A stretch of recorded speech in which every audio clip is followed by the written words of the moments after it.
Hello. Shoutouts today. You guys have the best comments on Google Classroom. I love them. And so, today in Miss Skaggs' room, I have a shout out for Macy, who said she thinks that Junie B will find the golden egg. And then Braden said he hopes she does, which I agree, because if not, there could possibly be some scuffling and tackling going on. And then in Miss Darcy's class, as you know, Miss Annette has been really enjoying this story. She also wanted me to know that Savannah, her daughter, has been listening along too. So that's exciting. And I have another shout out for my husband today, Benji, Mr. Kelly. He really likes today's story. And he actually made me laugh out loud while I was reading today. Can you believe that? Chapter 8, Swooping. The children ran. They ran everywhere, I tell you.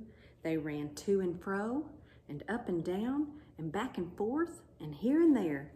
Also, Roger ran sideways, and Lenny ran in a circle. I watched them very fascinated. Some of the children were tackling and scuffling. Sheldon went through a shrub.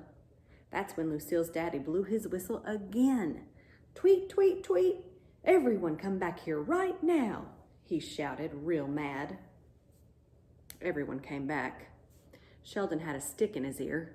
He sputtered and stuttered and pointed at May. She pushed me. She pushed me. May pushed me through a bush.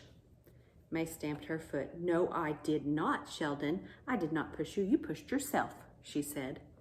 She turned and looked at the daddy. It was the darndest thing you ever saw, she said. He shoved himself right through the shrub. The daddy stood there a real long time. Then he walked to a picnic bench and he sat down real slow, and he hit himself in the head. I went over and tapped on him. I would just like to point out that the bunny did not run, I said. The bunny was the only one who walked. May overheard me. That's because the bunny can't run or the bunny falls down, she called. The bunny should not get credit for that. The daddy hit himself in the head again. I walked back to Herbert. He looked kind of worried. The daddy is coming unglued, he said. I nodded. Yes, I said. The daddy is going to need backup, I believe. Backup is the grown-up word for the police might need to come, possibly. And guess what? Me and Herb were not the only ones thinking that either. 'Cause just then, Lucille's Nana hollered out real loud, Enough! I have had enough of this nonsense with you children. Then she cupped her hands around her mouth and she shouted out a brand new rule. It was called, if there's any more running or fighting, she is going to call the cops. All of the children did a loud gulp. I looked at Herbert. That new rule seems a little harsh, I said. Only guess what else? The new rule worked, I think, because pretty soon the Nana started the egg hunt again. And this time no one ran at all. No one even walked hardly. Instead, we all behaved like little ladies and gentlemen, and we hunted for eggs real polite. May stuck to Sheldon like glue. I tried to stick to him too, but my giant feet could not keep up that good. May kept on grouching. You're not going to get the golden egg before I do, Sheldon. Even if you know where it is, I'll still beat you to it, she said. I'm all over you like flies on egg salad. Sheldon rolled his eyes. But I don't know where the golden egg is, May, he said. I've already told you that. I don't know anything at all. I cupped my mitts around my mouth. I believe you, Sheldon. I believe you don't know anything at all, I hollered. I've never thought you've known anything at all. After that, I hurried to catch up to him, 'cause I definitely thought he knew something, of course. Sheldon turned to wait for me. Then, all of a sudden, he glanced down at the ground and he did a loud gasp. Oh, I see one, I see one, I see one, he shouted. May and I turned to look. There was a bright green egg under the bushes. Sheldon clapped and laughed. Then he hurried over to pick it up. But whoosh, swoop, scoop. May ducked underneath him, speedy fast, and she picked it up instead. I got it, I got it, I got it, she screeched.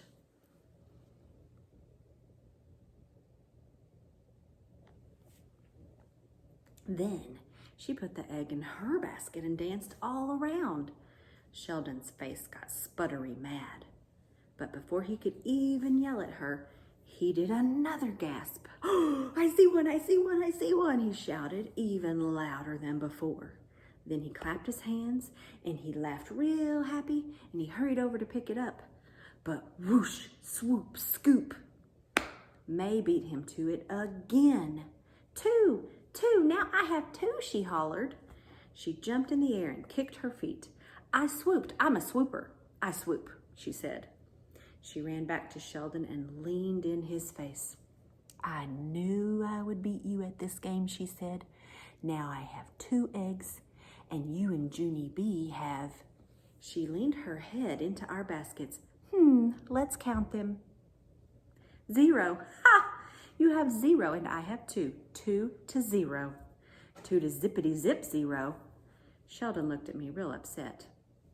I frowned my eyes at him. Helpful hint, I said. Stop shouting, I see one. Sheldon pointed at his magic egg shirt. But I just don't get it, Junie B, he said. My grandpa said that the egg is with me, so why isn't this magic shirt working? I just have to stop here and say, I think it was Lainey that said that magic shirt isn't going to work for him. I think you're right. I looked closer at the egg dribble. Maybe it's not lucky, I said. Maybe it's just dirty. Sheldon slumped his shoulders. Then he reached down his finger and he flicked off the egg. Only wait till you hear this. Just as he flicked it, his eyes got big and wide again. This time I hurried to cover his mouth with my hand, but Sheldon shouted right through my palm mitt. I see one, I see one, I see one, he shouted. Then before he could even move his feet, whoosh, swoop, scoop, May grabbed egg number 3. She twirled in a happy circle around us. 3 to 0, 3 to 0, it's 3 to 0, she yelled. Sheldon stood real still. Then, very slowly, he put down his basket and he stretched out the sides of his mouth with his fingers. And he stuck his tongue out at May. That was appropriate behavior, I believe. After that, he snatched his basket up again and he tried to rush away from May. But too bad for Sheldon, because May stayed right exactly on his heels. They were walking too fast for me to keep up. I stopped and watched them go. Then I did a big sigh and I walked to a tree stump and I sat down very glum. I hate being this dumb bunny, I said, 'cause my feet are too big and my legs are too slow and my paw mitts are way too clumsy. I slumped my shoulders and looked in the empty basket. I did another sigh. 'Cause let's face it, the bunny was a rotten egg.